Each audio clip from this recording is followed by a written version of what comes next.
Bonjour à tous, je suis Mathilde, chargée de communication pour l'entreprise Mille et une Perruques. Vous écoutez Semer à tout vent, le podcast qui aborde les réussites, mais aussi les difficultés rencontrées par les personnes touchées par la maladie. Bonjour Justine, je suis ravie de pouvoir t'accueillir dans le podcast Semer à tout vent pour le 3e épisode. Tu as vécu cette situation qui reste quand même assez exceptionnelle finalement, puisque ce sont chaque année près de 500 femmes qui se retrouvent dans cette situation, donc à vivre une grossesse pendant un cancer. Dans un premier temps, je vais te demander de te présenter. Du coup, qui es-tu? Que fais-tu dans la vie? Quelles sont tes passions? Eh bien bonjour, merci de m'avoir proposé d'intervenir. Donc je suis Justine, je vis en région parisienne dans le 91. J'ai 2 enfants, donc voilà, un garçon qui a 5 ans et Nina qui va avoir 11 mois. Bientôt 1 an, donc ça va vite. Ok. Du coup, toi, tu as vécu donc une situation un peu particulière, comme je l'ai cité juste avant. Tu as découvert ton cancer du sein pendant que tu étais enceinte. Comment as-tu vécu, d'une part, du coup, l'annonce de la grossesse et le fait d'être touchée par un cancer? Oui, du coup, c'est vrai que quand on est enceinte, on est voilà dans un monde un peu parallèle. Enfin, j'étais vraiment très heureuse. On venait d'apprendre qu'on attendait une petite fille en plus, donc vraiment on était heureux. Et puis voilà, quand on m'a annoncé le cancer, c'est vrai que comme tout le monde, hein, c'est vraiment très compliqué. Ça a été très compliqué comme tout le monde. Effectivement, là, en termes d'émotion et d'ascenseur émotionnel, c'était incroyable parce que voilà, comme je le disais, on venait d'apprendre qu'on attendait une petite fille, que tout allait bien, donc forcément là, c'est un gros choc. Parce qu'en plus, ça ne me concerne plus que moi, mais nous deux, donc c'est vrai que ça a été très compliqué au tout début. Et du coup, tu as été diagnostiquée à quel moment de ta grossesse? Du coup, j'étais à 16 semaines aménorrhée, donc au tout début du 2e trimestre. Donc c'est vrai que c'était au tout début. Donc j'ai du coup été amenée à faire les traitements voilà, dès le début finalement de cette grossesse. Et c'est ça qui semblait compliqué en fait à l'annonce, parce qu'on se disait mince, il reste tellement de temps, comment ça va se passer? Je suis pas à 1 mois d'accoucher, on peut pas me déclencher là maintenant, mon bébé, c'est le tout début. Les organes sont formés, tout ça, enfin c'était ça qui était bien, dans le sens où au 1er trimestre on peut pas commencer les choses, enfin pas tout, a priori c'est ce qu'on m'a expliqué, la chimiothérapie notamment, parce que du coup ça occasionnerait des malformations. Effectivement, c'est ce qu'on m'avait dit de base, donc parce que de base ils voulaient interrompre ma grossesse, et parce qu'ils pensaient que la gynécologue pensait que j'étais au 1er trimestre, et donc après j'ai dit que j'étais au 2e trimestre puisque c'était 16 semaines aménorrhées, donc voilà. Et de là l'oncologue m'a dit bon c'est possible dans ces cas-là, et on est resté là-dessus. J'ai pas eu plus d'informations, donc c'est vrai que ça a été très compliqué. Grâce à des groupes Facebook, j'ai pu échanger du coup avec des femmes qui avaient connu la même chose, parce que c'est vrai que juste c'est possible. L'oncologue m'avait donné l'exemple d'une personne qui d'ailleurs m'avait retrouvée par la suite via les réseaux, mais je veux dire, une personne, c'est trop peu pour être rassuré, puisqu'en plus chaque personne est différente, même si de toute façon tu as des témoignages, quoi qu'il arrive, tu as peur pour toi, parce que tu te dis bon, je vais peut-être être l'exception.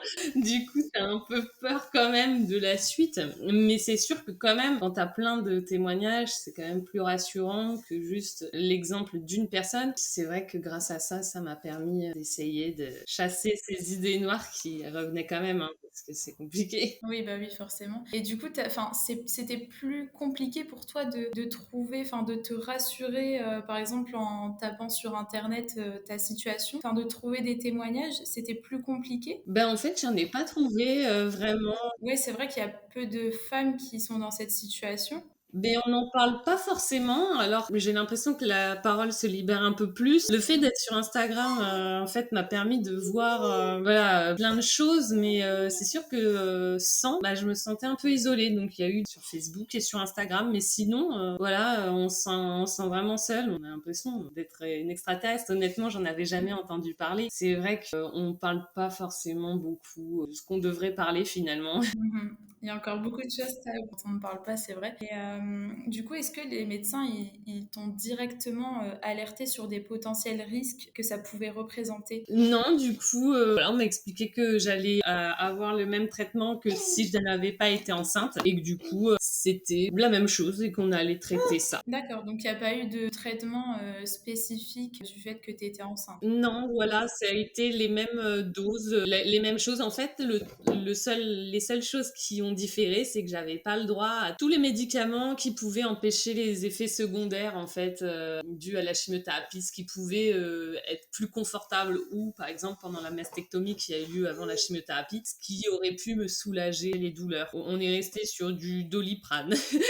Donc j'ai quand même pu prendre l'anti-nauséeux par exemple pour la chimiothérapie, mais on n'avait pas le droit à tout. Voilà, il y avait des choses et d'ailleurs heureusement par chance, j'ai pas eu trop d'effets secondaires, donc ça allait. Mais voilà, c'est ce qui craignait que je ne supporte pas. Et là, ils auraient pas pu me donner autre chose, donc ça aurait été plus compliqué. Le risque aussi, c'était que ça déclenche, enfin, qu'il y ait des risques pour le bébé en termes de croissance, qui du coup qui soit obligé de déclencher plutôt que prévu, enfin ce genre de choses.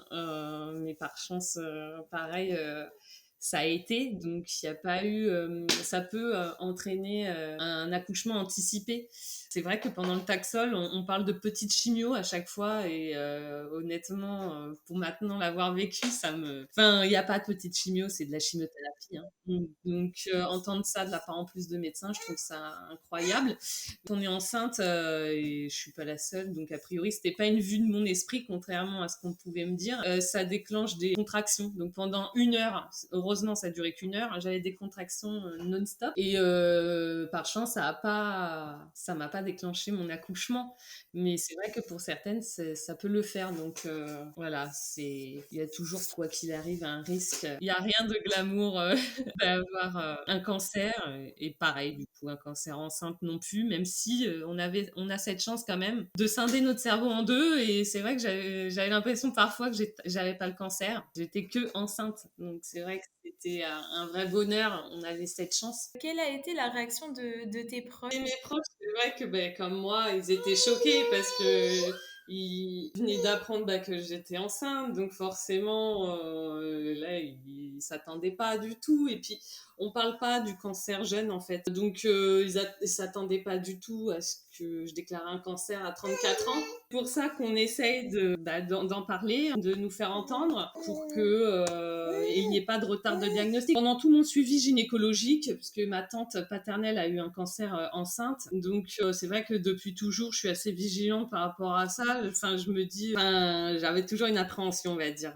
Forcément, quand ça touche quelqu'un de notre famille. Et quand on me suit gynécologiquement, je disais, mais vous ne me regardez pas les seins. Enfin voilà, on me dit c'est bon, ce genre de choses. Ou ah, mais c'est à qui que c'est arrivé dans votre famille? Ah, c'est du côté du père. Bon, bah c'est bon, il n'y a pas de souci. Alors que bon, sur le coup, comme c'est des professionnels, tu fais confiance, tu te dis, bon, ça te semble bizarre, mais en même temps, ça te rassure. Donc, tu dis, bon, bah c'est bon. Alors.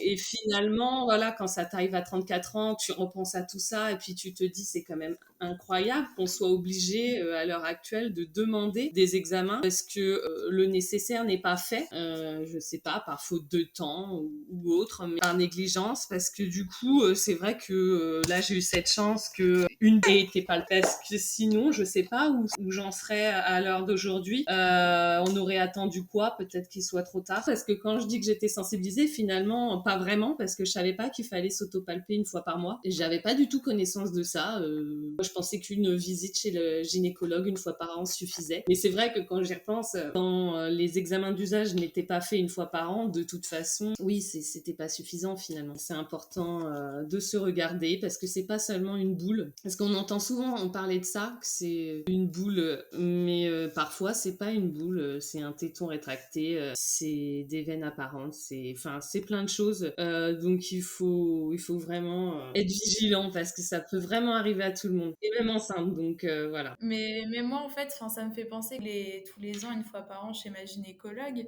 et elle ne m'a jamais parlé d'autopalpation. C'est dire à quel point c'est encore hyper figé dans les esprits, parce que moi je l'ai découvert finalement ici, parce qu'on a créé un guide d'autopalpation et en ça, j'en avais jamais entendu parler. C'est ça, c'est fou.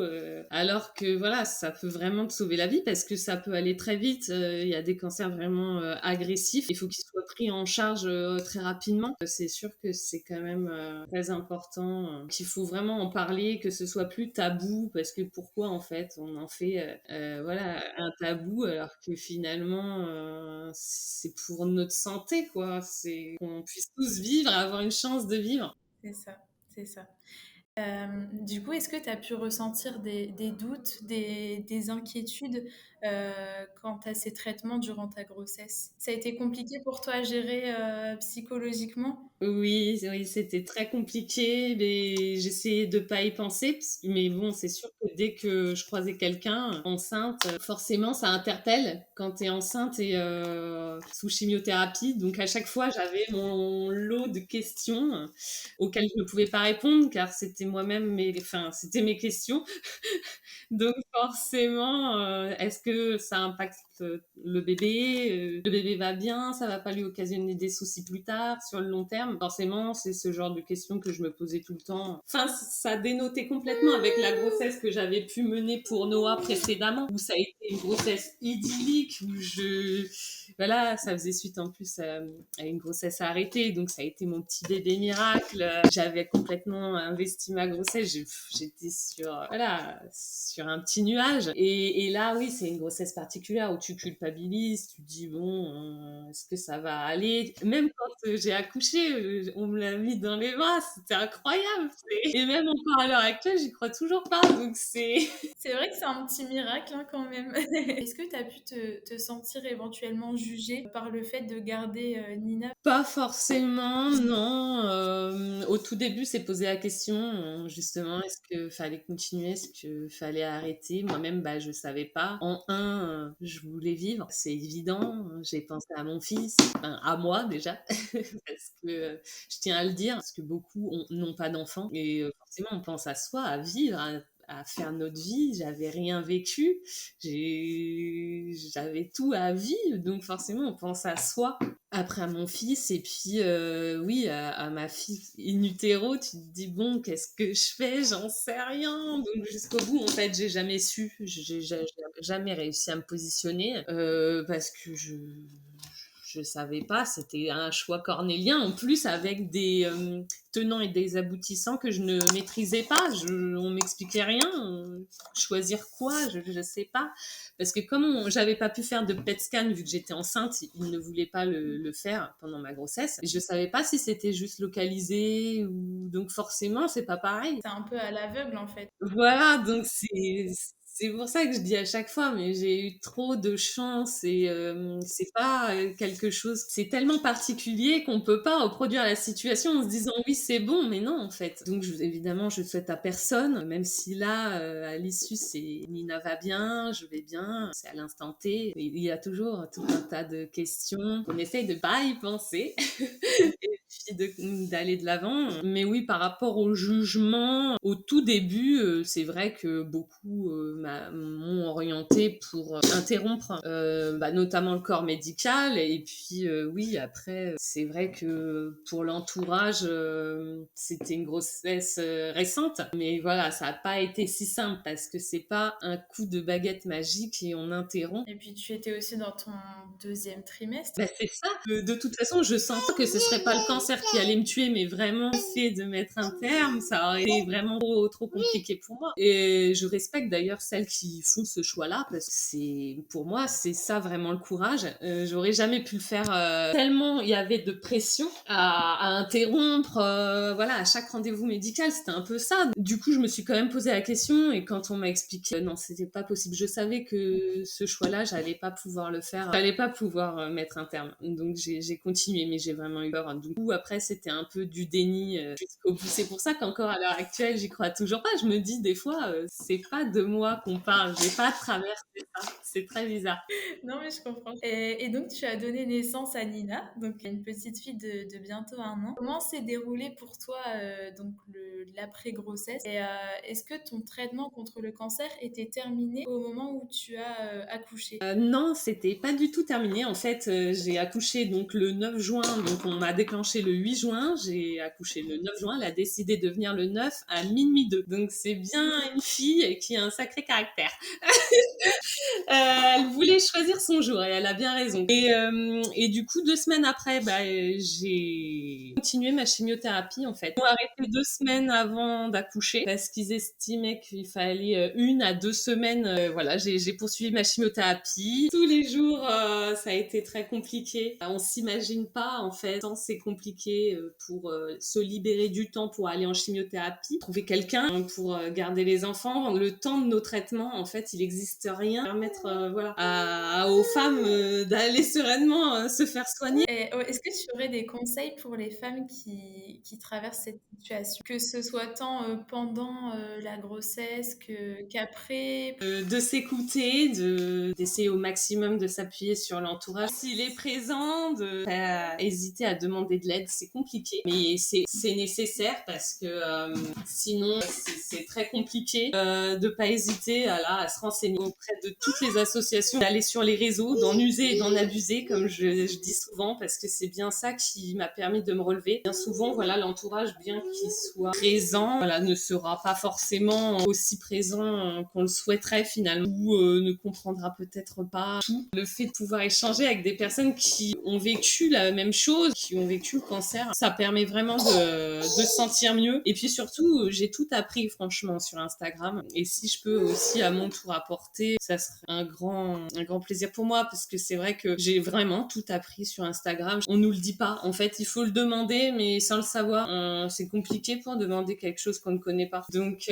grâce à Instagram, j'ai vraiment eu plein de conseils. Donc, voilà, ne pas hésiter à aller sur les réseaux, parce qu'on en parle souvent négativement. Ça apporte énormément. Ça apporte beaucoup de choses. Et du coup, pour conclure ce podcast, est-ce que tu t'identifies à cette légende? C'est-à-dire, est-ce que tu penses que Nina et toi avez-vous pu peut-être inspirer, aider et peut-être aussi donner de l'espoir à d'autres femmes? Si j'ai pu apporter du positif, mais j'en suis ravie. Et c'est aussi pour ça que j'ai continué. Ça m'a apporté et j'ai voulu apporter en fait. Quand on voit des choses qu'on aurait souhaité avoir par exemple ensemble et qu'on n'a pas eu, on espère que y ait ces choses-là pour tout le monde demain. Et c'est pour ça que aujourd'hui sur les réseaux, on essaye de sensibiliser, apporter à quelqu'un ce qu'on n'a pas eu et ce que d'autres ont pas eu et qui malheureusement sont partis. Donc on se bat tous les jours pour faire en sorte que le monde change, parce que on a beau dire que ça ne sert pas, mais si, ça sert. Chaque pas compte. Et il faut qu'on continue, parce qu'effectivement, le collectif Autopalpation œuvre tous les jours pour faire en sorte que on se fasse entendre et qu'on arrête de penser que ça n'arrive pas aux jeunes. Si ça arrive, et on en perd tous les jours malheureusement. Nos amis partent et on se sent tellement impuissant face à ça. Faut que ça change, parce que les campagnes ne sont plus à jour. Il faut avoir des chiffres pour sensibiliser le personnel soignant et aussi toutes les personnes d'une manière globale, pour que tout le monde puisse se prendre en charge et se sauver la vie. Voilà, autopalpez-vous, sauvez-vous la vie. Voilà, parfait pour mot de la fin. Du coup, Justine, merci beaucoup de t'être confiée à nous pour ce podcast. Et du coup, on se dit à bientôt. On se donne rendez-vous le mois prochain, accompagné d'un invité. À bientôt.